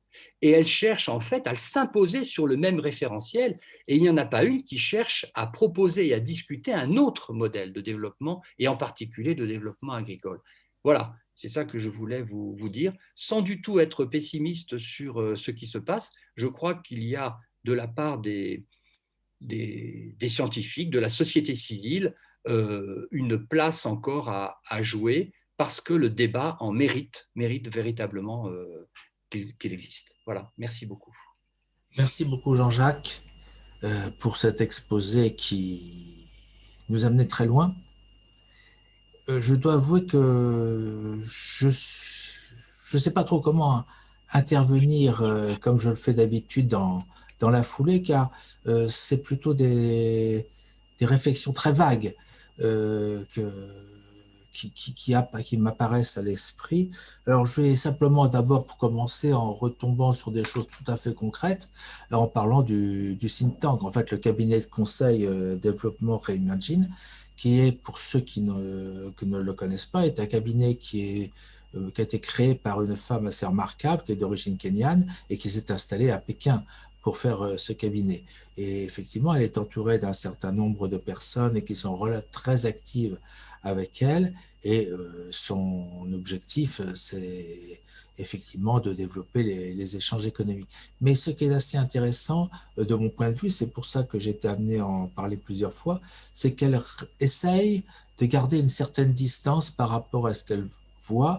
Elle ne fait pas partie de ces Africains qui deviennent la voix de Pékin. C'est-à-dire, elle ne prend pas la place d'un Raffarin pour le Kenya. Hein. Donc, c'est quand même, il y a un vrai travail de recherche qui est effectivement mené. Et je pense que tu pourrais peut-être carrément sortir du partage là. Oui, alors attends. Oui. Arrêtez de partager parce que voilà, c'est Oui, ça, voilà, comme excuse-moi. ça. Pardon. Non, mais c'est pas grave, ça permet éventuellement à d'autres personnes de mettre leurs vidéos, puisque nous ne sommes pas très nombreux, et de pouvoir les avoir à l'écran. Donc ça, c'est l'élément de base, l'élément le plus concret sur lequel je pouvais dire quelque chose immédiatement. La seconde chose sur laquelle à laquelle il faut faire attention, c'est une remarque que tu as faite en évoquant le livre blanc qui est paru en janvier, là, le passage de l'aide à la coopération. En fait, quand nous parlons d'aide, nous avons, nous, une idée très précise de quoi il s'agit, et c'est effectivement les critères du CAD. Absolument. Alors que dans le cas de la Chine, c'est pas du tout ça, c'est pas cette aide-là à laquelle elle pense. C'est une catégorie qui est l'aide à l'étranger que pratiquait la Chine, qui doit évoluer. Alors, ceci dit, c'est une évolution qui est tout à fait intéressante, en ce sens que la Chine va se montrer, pour prendre un anglicisme, beaucoup plus proactive dans ses rapports avec les pays en voie de développement et va, dirons-nous, participer davantage à la définition de stratégie, définition de secteur de coopération. Et indirectement, ce qui est intéressant, c'est que par ce biais, elle pourrait rejoindre plus ou moins précisément les critères du CAD. C'est-à-dire qu'elle est en train de quitter une forme d'intervention et ça lui permettra peut-être un jour, à terme, de rejoindre les critères. C'est donc une évolution qui est tout à fait intéressante. Alors, la chose sur laquelle qui est indirectement, à mon sens, m'a plus sensibilisé dans ton exposé, c'est une discussion que j'ai commencée hier avec Kako Nebuko sur le rôle effectif de la Chine. Alors, ce qui est assez frappant dans tout ce que tu as dit, c'est que il y a un comportement de la Chine qui est assez double. Alors, il y a une perception qui est d'abord de la Chine en tant que pays qui a un rôle de lobby politique, qui est le rôle traditionnel que l'on voit jouer par tous les États et que l'on leur voit jouer dans les grandes institutions internationales. Mais ce rôle se double d'un rôle de lobby économique qui est d'une nature assez différente. Lorsque justement hier on parlait de la Chine, ce que m'opposait Kako, c'était Glencore. C'est-à-dire on est passé de la Chine entité politique à la Chine entité économique, et on est passé d'une logique, je dirais, de secteur public à une logique de secteur privé. Et ça, c'est effectivement l'élément qui apparaît indirectement quand tu as bien voulu insister sur le fait que Syngenta, c'était ChemChina. Hein, on voit la liaison qui se fait.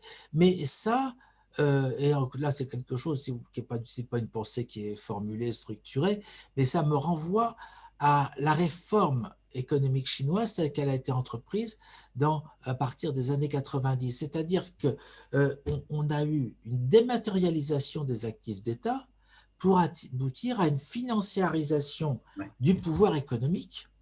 Et précisément, c'est cette financiarisation du pouvoir économique chinois, et quand je dis pouvoir économique chinois, du Parti communiste chinois, hein, et ça facilite la mainmise ou le contrôle par le Parti communiste chinois en étendant son pouvoir.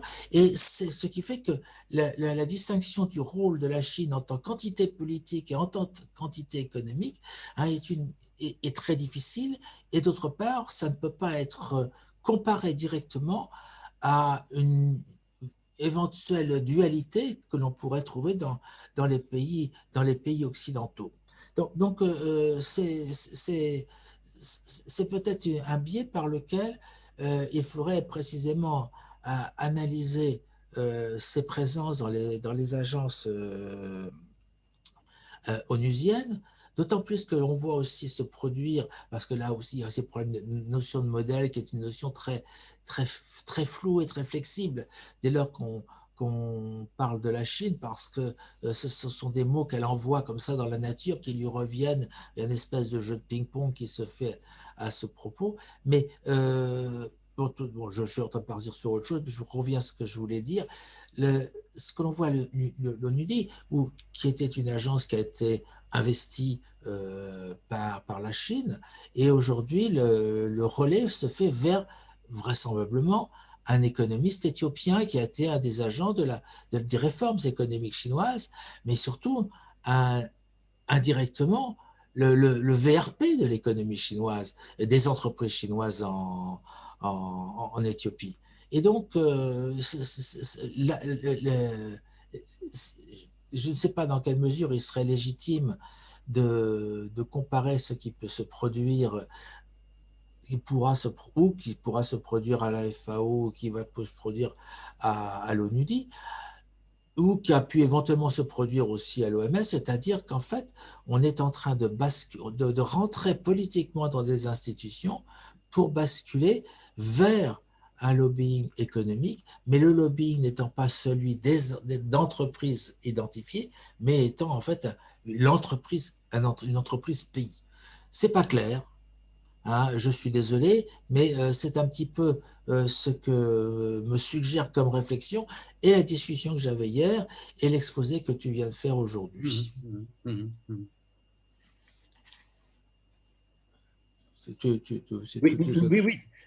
Non, mais après, je vais laisser la place dans la discussion. Oui. C'est sur le dernier point moi, que j'ai beaucoup de... ça m'intéresse ce que tu dis parce que cette bascule vers un lobby économique qui est un lobby pays en fait. Euh, Moi, je dirais que ça se transfère par, bon, j'appelle ça d'une autre manière un référentiel de développement, tout en sachant que il y a derrière des entreprises, quoi. Voilà, il y a derrière des entreprises. Quelle est l'importance de cela? Je ne sais pas. Pour l'instant, je ne peux pas dire pour l'instant sur la partie agricole. J'ai pas assez d'éléments, c'est trop récent pour juger de cela, mais ça mériterait effectivement d'être suivi. Euh, J'aurais voulu, moi, avoir peut-être, sans que ça soit une discussion bilatérale, mais on a fait référence, j'ai fait référence et on a attiré mon attention sur le China Standards 2035. Est-ce que à ton avis, c'est quelque chose qui, qui est important, vu les textes que j'ai lus étaient des textes euh, qui montraient justement que ce n'était pas un document aussi anodin que ça. Alors, disons que la question des normes, c'est une question qui est très délicate. On a essayé plusieurs fois d'en discuter ici. Ouais, Hein, et effectivement, il y a deux positions qui sont tout à fait antagonistes. Il y a la position qui voit que l'usage de normes chinoises sont des normes qui viennent s'imposer comme avec une volonté hégémonique et une volonté commerciale qui bloquerait les autres partenaires. Et puis il y a la vision inverse qui dit bah, celui qui fait quelque chose, il fabrique des normes. Et donc, d'une manière générale, ça ne doit pas être un problème. Et il y a un exemple que j'ai appris récemment, c'est par exemple que les normes chinoises en matière de construction ferroviaire sont des normes qu'elle est en train d'indirectement d'imposer à certains pays africains, mais en fait, ce n'est pas la Chine qui les a inventées. Ce sont des normes qu'on appelle par ailleurs manchou, parce que c'était la conjonction des normes imposées par le Japon en réponse à des normes imposées par la Russie. Donc, on a affaire à un élément excessivement vivant c'est ça. et qui n'est pas, en fait, dirons-nous, qui ne condamne pas l'activité des autres. Et effectivement, comme aujourd'hui 50% du processus industriel est concentré en Chine, si la Chine n'inventait pas des normes, ça serait Mm, bizarre. Donc, mm, je crois que le problème des normes, c'est un problème qu'il faut prendre beaucoup plus calmement. Hein. Effectivement, c'est un outil commercial, c'est assez certain, à partir du moment où on fait les constructions chinoises de ce chemin de fer s'accompagne de la vente d'un certain nombre de véhicules, de wagons, etc. Ça suppose mm, mm, des emprises au sol en même temps que des constructions, des ouvrages d'art spécifiques. Hein, mm, mais qui n'interdisent pas le passage de wagons et de production autres. mm, mm, Donc, mm. tout ça doit être considérablement relativisé. Le vrai problème, il ne sera pas dans le fait que la Chine a utilisé des normes, mais dans le fait que souvent, ces normes ne sont pas traduites et que les documents qui sont remis aux pays africains sont en chinois. Mm, Le vrai problème, il est là. mm, mm. Donc, ce sont tous ces éléments qui doivent être mis en perspective. Alors, effectivement, l'Occident a été traditionnellement, pour des raisons historiques, le générateur des normes et donc avait un pouvoir, dirons-nous, était marqué par ça. Mais disons que ce n'est pas un problème en tant que tel si l'élaboration des normes est quelque chose qui est beaucoup plus partagé. Hein, mais aujourd'hui, on a surtout des positions moins scientifique que politique à l'égard de ces... Par exemple, un pays comme la Belgique est à la pointe des normes en ce qui concerne, dirons-nous, ah, le nettoyage des ports, le dragage des ports. Ah Mm. oui, la Belgique et les Pays-Bas. c'est historique, mais ça ne fait pas de la Belgique et des Pays-Bas des pays à tendance hégémonique pour autant, et leurs normes sont adoptables par tout le monde. Bon. Donc, je pense qu'il y a un peu, c'est vraiment la façon dont on aborde le problème. Alors, effectivement, la Chine, parfois, a tendance à mettre le drapeau, à brandir l'étendard, oui, c'est chinois, etc. Mais il faut arriver à faire distinguer le discours qui est strictement politique d'un discours plus apaisé sur des bases un peu plus scientifiques. Je vais arrêter de parler parce que je vois que Juliette Genevaz a levé la main, puis Margot aussi, je crois, avait voulu parler tout à l'heure, non? Enfin, je passe d'abord la parole à Juliette Genevaz. Merci beaucoup. Alors, la question des normes, en fait, moi, c'est quelque chose sur lequel je me penche depuis 6 mois à peu près. Donc, il y a quand même une nouveauté avec China Standards 2035 qui est que la Chine a un plan étatique de promotion des normes. Et en fait, c'est absolument le seul pays qui a ça. Les normes, parce que là, je pense qu'en fait, ce qui vous intéresse, c'est plutôt les nouvelles technologies comme la 5G, etc. Pas les technologies ferroviaires qui existent déjà, mais les nouvelles technologies dans lesquelles la Chine est leader. Parce qu'en fait, dans les trains, elle n'est pas du tout leader. Et la politisation de la création de normes, elle vient en effet de la Chine. Elle vient pas qui a créé une perception étrangère comme la Chine ayant un grand plan de normes, mais c'est vrai qu'elle l'a et elle l'a publié, donc elle s'en cache pas. La question, c'est comment est-ce que ces normes qui veulent en fait réguler un peu les technologies qui sont en ce moment en gestation, comment est-ce qu'elles vont être acceptées à l'international? Puisque pour nous, des normes, c'est quelque chose qu'une industrie met en avant et qui s'impose parce que la technologie que cette industrie propose est la plus innovante et la mieux opérante, etc. La Chine a une stratégie de promotion des normes qui était d'abord nationale et qui maintenant est internationale depuis ce plan China 2035. Donc la question, c'est, en fait, ce qui m'intéressait beaucoup dans un passage de votre présentation qui m'a beaucoup intéressé, c'était le lien entre la FAO et l'UIT, puisque l'UIT a en partie comme fonction de produire des normes pour ces nouvelles technologies. Et puisque l'UIT attribue les spectres, Internet, etc. Donc, les normes qui ont trait à la technologie 5G, elles sont actuellement en discussion, pas seulement à l'UIT, mais aussi à Nice. Il y a une instance internationale de production de 3GPP dans laquelle la Chine est impliquée. Et en fait, je pense que la question qui se pose aujourd'hui à propos des normes, c'est est-ce que la Chine peut vraiment imposer des normes? Et je ne pense pas qu'elle le puisse. Les normes chinoises seront, disons, opératoires si c'est la Chine qui est leader dans telle ou telle industrie, et c'est le cas pour beaucoup d'industries de pointe, enfin de technologies de pointe aujourd'hui. Et si c'est le cas, eh ben, on adoptera les normes chinoises. Ce qui inquiète, c'est les questions de sécurité que ça comprend dans les nouvelles technologies telles que la 5G. Mais pour qu'elles soient acceptées au niveau de l'UIT, il faut qu'il y ait un consensus international.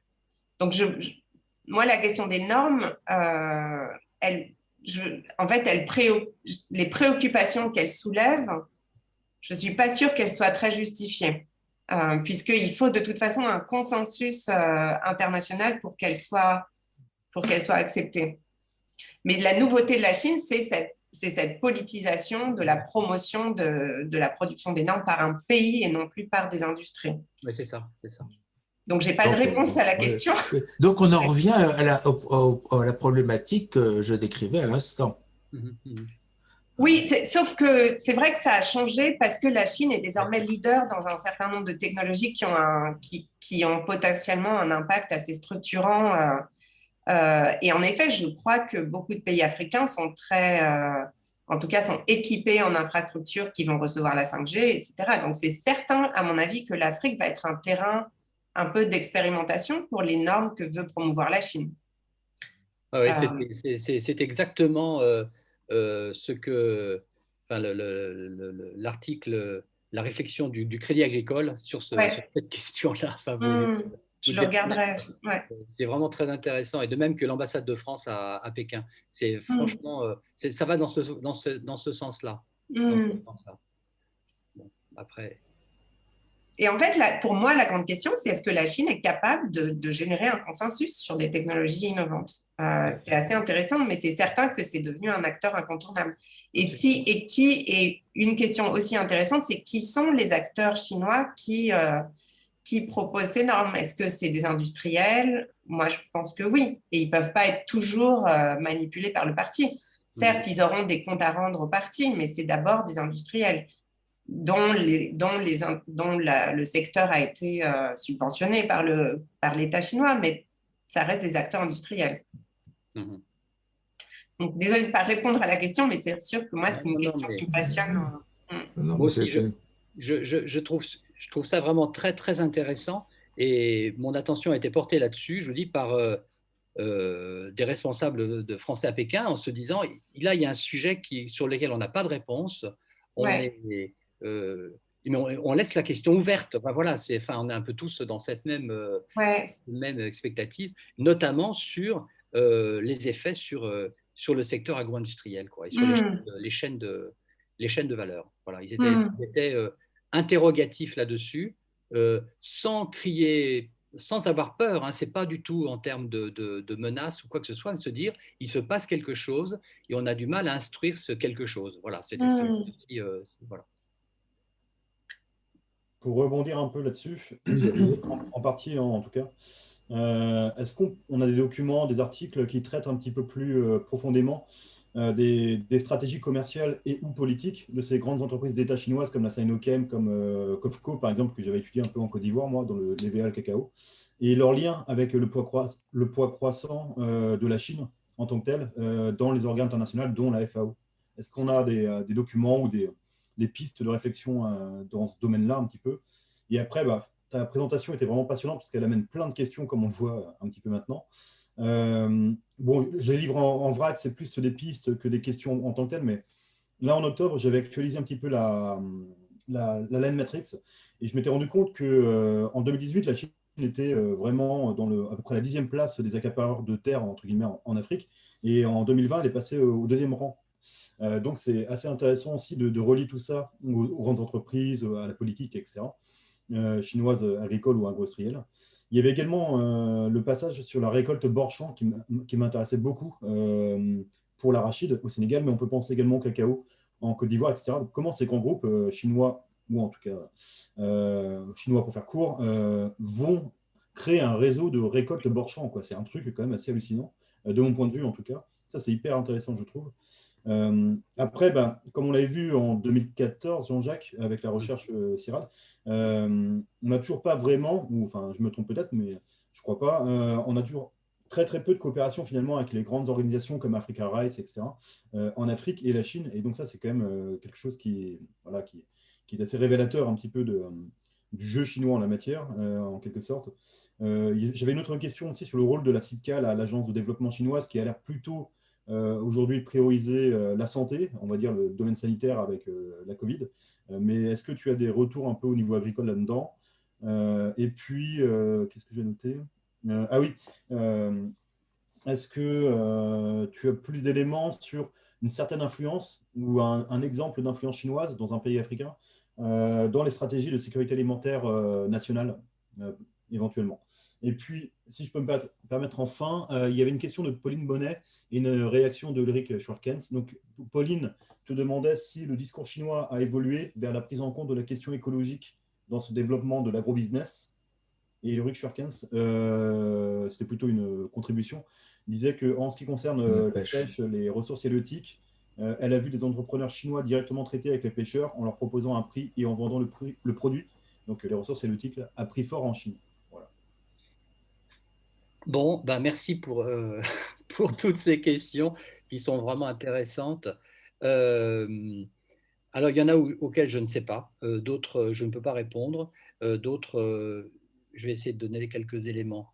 Alors, sur les stratégies commerciales liées avec la FAO, je n'ai pas d'informations très précises là-dessus, mais ça mériterait d'être instruit. Là, je suis tout à fait d'accord. il y a vraiment à connaître beaucoup plus ces jeux d'acteurs. Sur la lande Matrix, alors, c'est très curieux parce que sur la lande Matrix, là, au mois de janvier, là, je cherchais un petit peu là, à l'exploiter et je ne comprenais pas ce qu'il y avait dedans. Et j'ai demandé évidemment à ceux qui la construisent. Et elle est en cours, je ne sais pas si tu y allais récemment, elle est en cours de réfection, cette base. Et ils ont des problèmes de construction. Alors, je pense que ça, je n'ai pas été là depuis quelques jours, mais et donc, on m'a répondu, oui, il y a des problèmes en ce moment de constitution de la base. Donc, on a des difficultés à élaborer les chiffres et donc à l'exploiter. Donc, attendez un petit peu avant d'avoir d'en avoir des chiffres pour être sûr de ce qui est dedans. Ce qui est un petit peu bizarre comme réponse, mais il y avait un problème de bug, pas de bug, mais ils ont voulu changer et améliorer la base, et en fait, elle n'a pas été améliorée, ça a été un sac de nœuds.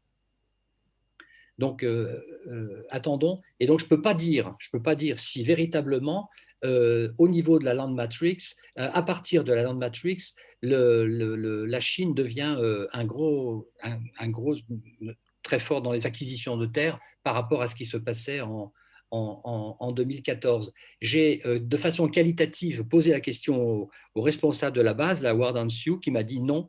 Pour moi, la Chine n'apparaît pas comme étant un principal investisseur foncier. Le gros dans l'inégalité de la propriété foncière dans le monde, ça reste encore, d'abord, ce sont des sociétés financières dont on a beaucoup de difficultés à comprendre les origines, ça c'est une chose, mais deuxièmement, que ce sont quand même plutôt des sociétés venant des pays de l'OCDE. La Chine n'est pas véritablement présente là-dedans. Mais encore une fois, tout ceci est en pleine mouvance et tu avais raison de poser la question. Sur les récoltes Borchamp, ben oui, c'est ça le problème. C'est qu'en fait, moi, j'ai reposé la question à cet interréseau là, qui est un très bon centre d'observation, notamment de ce qui se passe en Afrique et par l'intermédiaire des organisations paysannes. Ils n'arrivent pas à instruire la nature de ces contrats entre les entreprises privées qui achètent, et notamment chinoises. Alors, j'avais oublié le cacao, effectivement, en Côte d'Ivoire, mais les uns les autres disant, revenons à étudier pour l'instant faisons comme porte d'entrée pour essayer de comprendre ce qui se passe, les flux commerciaux. Regardons que finalement, c'est un indicateur de changement dans les jeux d'acteurs, mais après, aller très précisément sur le contenu des contrats, ils n'y arrivent pas. Alors, en plus, bon, on ne peut pas faire les uns les autres, personne ne peut faire de mission à l'heure actuelle, mais c'est une vraie question. On avait effectivement conclu, Xavier, qu'il y avait très peu de coopération entre la Chine et puis les organisations sous-régionales, voire les organisations qui étaient liées à une thématique, et notamment c'était avec Africa Rice. Je crois que c'est à peu près la même chose à l'heure actuelle. Les discussions qu'il peut y avoir en Afrique avec notamment l'Union africaine, et il n'y en a pas tellement sur le fond. La Chine a financé l'infrastructure, la Chine a financé tout le système informatique, tout le système de données, mais pas sur le fond même des orientations qu'il pourrait y avoir. Sur le rôle de l'agriculture dans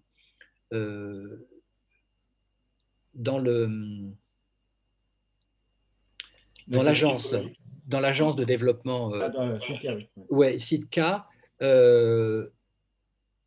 je ne sais pas, a priori, si véritablement l'agriculture est en haut de l'agenda. Qu'il y ait les questions sanitaires, oui. Les questions agricoles, je ne sais pas. Il va plutôt y avoir, ça va être intéressant de voir qu'est-ce qui va être dit au niveau du sommet qui va se tenir au Sénégal cette année. Là, à mon avis, on pourra en apprendre quelque chose. Influence chinoise dans la stratégie de sécurité alimentaire des États, c'est très curieux parce que les gens en parlent, les responsables africains parlent relativement peu ou ouvertement du rôle que pourrait jouer la Chine dans leur politique de stratégie alimentaire.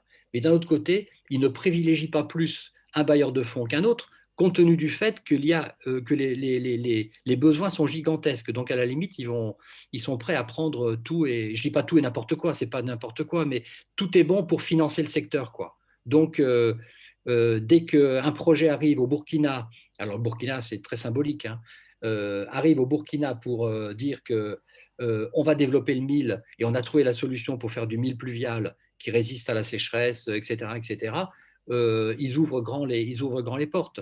Donc, c'est un petit peu... c'est confondre un projet et puis une politique. Voilà. Ouais. Discours chinois...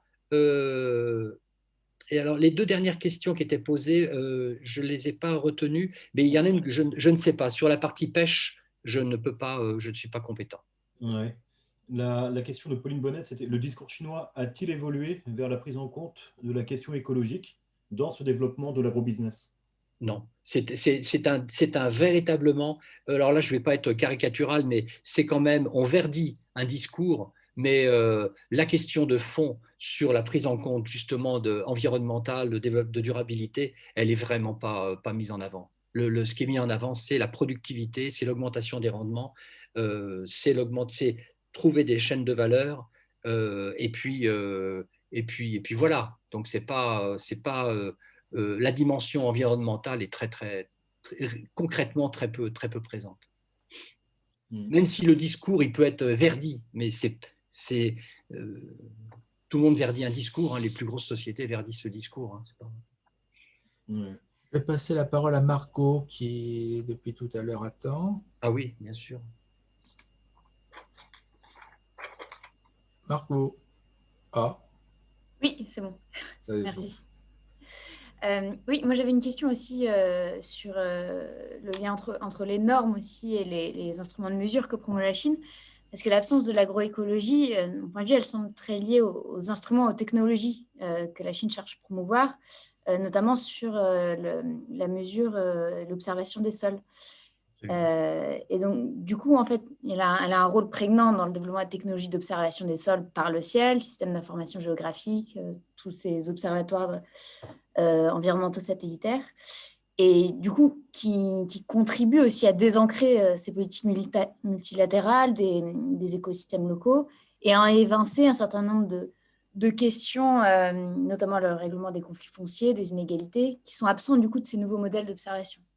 Et je voulais revenir du coup sur cet aspect, sur les ambiguïtés entre cette politique de la science ouverte et du partage des données, avec la Chine qui donne de manière gratuite ces sets de données comme le Global Land Cover, qui d'ailleurs ne couvre pas une certaine partie de l'Afrique, et du coup l'opacité sur certaines questions. Est-ce qu'il n'y a pas un effort de noyer ces enjeux de politique locale ou de noyer les enjeux géostratégiques sous cette politique de l'instrument et de la bonne diplomatie climatique? Complètement. C'est même, à la limite, c'est même pas une question, c'est une observation que vous faites à laquelle j'adhère. Parce que lorsque l'on est amené à vraiment construire que de la norme, des instruments de mesure, on va procéder versus questions beaucoup plus socio-économiques et politiques de transition agroécologique, de prise en compte pas seulement de la parcelle, mais de l'activité, de la pluriactivité des petits agriculteurs. Vous ne pouvez pas mettre ça avec de la norme, vous ne pouvez pas mettre ça avec de l'instrument. Et je crois que là, il y a d'un côté la construction d'un modèle, enfin si je ne veux pas non plus être trop simpliste, d'un modèle par la norme et l'instrumentalisation de cela versus une approche beaucoup plus socio-économique et beaucoup plus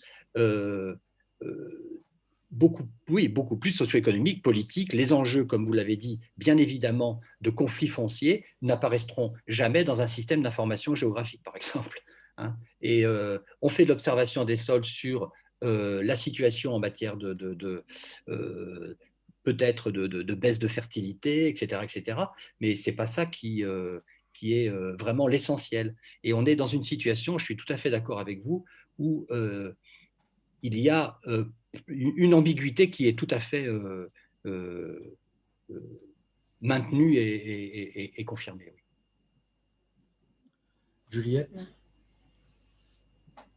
Oui, merci. Moi, je voulais juste revenir sur le point qu'avait soulevé Xavier à propos de Sitka, que ça soit sur la coopération sanitaire ou la coopération agricole. Vous avez des infos sur Sitka? Parce que moi, j'ai beaucoup de mal à en avoir. Donc, soit Xavier, tu as vu qu'ils avaient… Qu'est-ce qu'ils ont? Ils ont publié des trucs sur la coopération sanitaire ou… Franchement, je ne me suis pas vraiment intéressé à ces cas, pour être honnête. Mais en surfant sur leur site, on apprend qu'effectivement, on a des masques, on a des vaccins ici et là qui sont fournis à certains pays africains. Mais au-delà, on n'a pas grand-chose. Et étant donné que, de mon point de vue, la Sitka est reliée au FOCAC, il faudra peut-être attendre le prochain FOCAC pour en apprendre davantage. Mais franchement, j'ai très peu de recul là-dessus, personnellement. D'accord. J'ai la même chose, j'ai le même manque de recul. Il n'y a pas de… Bon, voilà, effectivement, j'ai la même réponse que… Oui, parce que l'opacité de cette nouvelle agence est quand même remarquable. Oui. Oui, et ce qui est étonnant, c'est que cette opacité, elle est même étonnamment remarquable, entre guillemets, si c'est un oxymore, même par certains responsables avec qui j'ai discuté, qui sont à Pékin et qui ont beaucoup de mal à se faire une opinion. D'accord, ouais. Parce qu'il y avait une Allemande, Martina Rudiak, qui avait un blog sur lequel elle avait commencé à documenter un peu les choses. Et en fait, ça fait 2 ans qu'elle ne publie plus rien dessus. Donc, moi, j'ai beaucoup de mal à comprendre comment ça marche, cette agence. Ouais. Ok, donc je me demandais juste si j'avais loupé un coche ou pas. Non, je ne Merci. crois pas.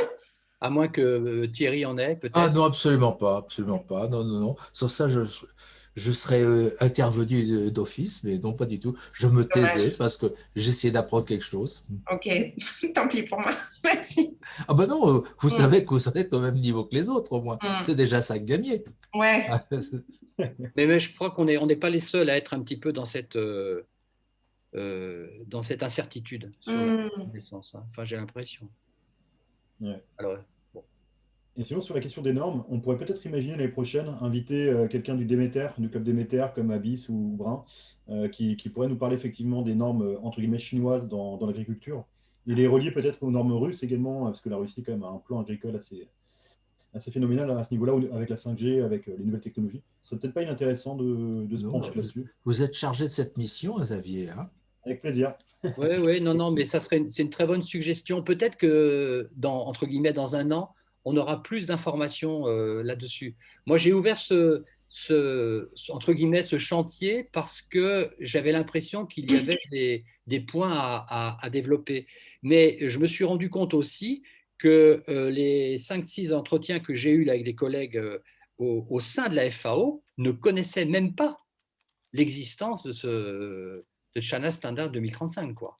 Et se demandaient quelles conséquences il pouvait y avoir. Alors, ça les a interrogés. Donc, je crois qu'effectivement, ta suggestion, Xavier, serait bien intéressante. Et je signale à Xavier que je viens immédiatement d'avoir mis son nom comme responsable de la recherche d'un intervenant sur les normes agricoles sur mon planning de l'année prochaine. Hein. Donc, il ne risque pas d'y échapper, je lui rappellerai sa promesse. D'accord. Mais Monsieur Gabas, parce que moi, c'est vrai, en fait, je travaille vraiment là-dessus en ce moment. Je vais donner, mais au niveau des organisations internationales, donc UIT, IEC et ISO. Le rôle de la Chine dans ces 3 organisations de production de normes internationales. Et du coup, vous avez mentionné une coopération ou collaboration entre la FAO et l'UIT. Oui, parce qu'en fait, ce qui est curieux, c'est que, enfin, je m'excuse de vous couper là, Oui, non, je vous en parce que prie. je vais oublier après. Quand on lit, encore une fois, les documents du projet phare du nouveau directeur général sur Hand in Hand, il fait référence à la nécessaire coopération avec l'UIT. D'accord. Pour la mise en place de ces systèmes d'information géographique. Et donc, il y a derrière cela toute ce qu'il appelle, lui, la digitalisation, etc. Ouais. etc. Et il y fait référence. C'est ça qui m'a aussi OK. interrogé, quoi. Voilà. Je me suis dit, c'est pas possible de dire quelque chose comme ça s'il n'y a rien derrière. C'est pas une phrase en l'air. Non, non. Et ouais. Et donc l'UIT, c'est la seule organisation onusienne qui s'occupe de normes, alors que les deux autres, parce que comme je me répète un peu, mais c'est ça l'ambiguïté chinoise, c'est que donc la question des normes, quand elle est posée par des Chinois, c'est que c'est un projet étatique de promotion alors que normalement les normes industrielles, elles ne se font pas faire par des États. Elles se font faire dans des discussions entre experts et entre industries. Oui, c'est ça. Voilà. Donc l'UIT, pour ça, elle a un rôle un peu particulier par comparaison avec les autres organisations internationales comme l'IEC et l'ISO. Puisque c'est en fait à l'UIT se rencontrent à la fois des États et des industriels. Mais pour tous les autres pays, les normes, c'est quelque chose qui est produit par des industriels et pas par des États. Donc, ouais. Ce que vous dites là, c'est exactement un des axes des deux articles que j'ai cités. D'accord. Je vais les regarder, merci. C'est exactement ça. Et c'est le statut des normes ISO versus les autres normes qui se construisent, et notamment par la Chine. Mais ça ouvre un débat un peu lourd, là, un peu lourd. Oui. Mais c'est vraiment intéressant pour moi, parce que par définition, le codex alimentarius de la FAO, ce sont des normes. Bien sûr. Des normes, non contraignantes, sauf pour un secteur, j'ai oublié lequel, je crois même que c'est la pêche d'ailleurs, mais il est clair que celles relatives à la norme, à la pêche, elles sont contraignantes, mais les autres sont non contraignantes sur notamment les produits phytosanitaires. Et là, il y a un questionnement, voilà, c'est ça, il y a un questionnement, parce qu'il y aurait peut-être, il y a ces deux blocs, il y a le bloc, le China Standard 2035, et puis le bloc du Codex Alimentarius. Alors, je signale à Juliette qu'elle a la même punition que Xavier. Je l'ai mise sur la liste puisqu'elle nous a annoncé qu'elle avait un travail en cours et qu'on serait très heureux de la voir intervenir. Hein, et bon, ne vous inquiétez pas, vous pouvez ne pas y penser, moi j'y penserai. Hein. Et je vois que Marco aussi avait levé la main. Marco, vous vouliez dire quelque chose ? Oui, non, c'était juste aussi sur cette question de passage de la formulation de normes à leur mise en pratique et à la convergence entre les États, mais aussi leur mise en pratique au sein au niveau des acteurs locaux. Je pense par exemple, en tout cas dans le domaine environnemental, la Chine, ça fait une dizaine d'années qu'elle promeut des dispositifs de coopération technique, notamment avec l'Asie du Sud-Est, avec son programme d'envoyés verts, mais qui finalement est très très peu présent, ou qui reste une initiative très top-down. Et il y a eu très très peu de transferts en fait, de pratiques, de normes et de compétences. Donc, voilà, je trouve qu'il y a une vraie question aussi sur l'influence de ces normes, en tout cas au niveau local, à partir du moment où ils restent dans un discours très, très politisé et très dans une globalisation par le haut. Tout à fait. Oui, tout à fait. Margot, je crois que vous êtes doctorante, n'est-ce pas? Margot Oui. Vous pouvez nous rappeler sur quel thème vous travaillez? Je travaille sur justement le transfert de normes et de pratiques sur la coopération environnementale entre la Chine et l'Asie du Sud-Est. En fait, là, on est en train d'organiser carrément une journée d'études, là. Hein. Ouais. Bon, écoutez, bon, on va y réfléchir parce que c'est pas idiot, a priori, d'avoir un cycle de réflexion. Vous seriez d'accord de venir de participer, Margot? Oui, bah, maintenant je suis à l'IRD, donc ça Ah, vous dépend en êtes, fait des. Ouais. Ça bon, dépend des dates, mais. oui, ça bien sûr. Mais enfin, donc, vous êtes d'accord pour y réfléchir. Bon, on a un projet à monter, là, c'est très bien tout ça. Oui, parce qu'on a Et, également Sophie qui travaille sur les normes en Amérique latine. ah, bah écoutez, bah voilà. Et puis, si on ajoute l'heure de rond, Ouais. etc., Paola Pasquali, qui travaille aussi sur ces questions-là, ça fait quand même une sacrée équipe qui a des choses à évoquer. Non, bon, bah, c'est parti. Je veux voir comment on peut organiser ça, hein. Non, très bien, très bien, très bien. C'est une très bonne récolte de ce fait. Ça donne aussi encourage à avancer. Très bien, très bien. Et je vous remercie tous parce que là maintenant il est déjà 11h02, hein, et je pense que tout le monde, à moins que vous ayez quelqu'un ait des remarques à faire complémentaires. Non.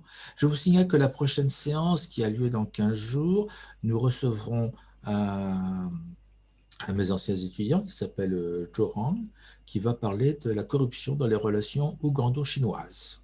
Ah, Hein, c'est donc un tel sujet venant de la part d'un Chinois, c'est donc une réflexion qui mérite réellement qu'on s'y arrête. Et le personnage, cet étudiant, est aussi une personne assez remarquable. Jean-Jacques, tu le connais, Xavier aussi le connaît. Hein, donc, nous aurons plaisir de le recevoir la prochaine fois. Hein, et je vous invite à tous venir. Vous serez avertis par les mails dont je vous inonde. Bien. Allez, au revoir. Merci. Et à Merci. bientôt. Bonne merci. Au journée. revoir. À bientôt. À bientôt. À bientôt. Ok, j'arrête l'enregistrement.